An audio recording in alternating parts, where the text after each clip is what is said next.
As always, the app stores are busting at the seams with some amazing games, and over the past couple of months there have been some of the best, so here are just a few of our favourites. First up is a game called Monument Valley, which has you guiding a hapless girl through a twisted maze with optical illusions and impossible architecture all along the way.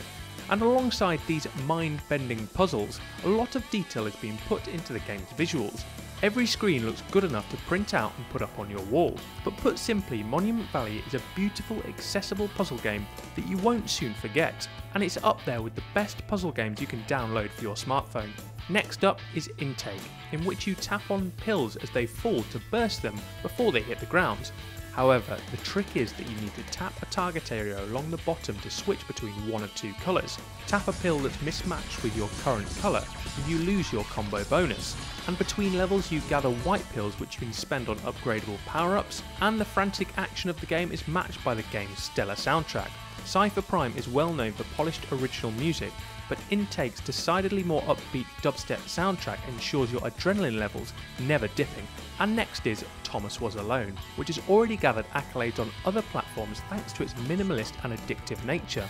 But despite the game's simple graphics, Thomas Was Alone has a rich narrative whereby all the shapes you play as have their own insecurities and personalities. Even if you're not that big on platforming games, Thomas Was Alone is worth it for the story and brilliant narration provided by Danny Wallace. Up next is Kiwanuka, which is a gorgeous puzzle game where a one-staff-toting wizard is guiding a large troop to the end of a treacherous path in order to free fellow villagers. The core mechanic to accomplish this is creating tall towers of followers standing on one another's shoulders and tipping them over to cross gaps and allowing the others to cross. There's not much logic here, but the art style is superb and adopts a super flat polygonal look.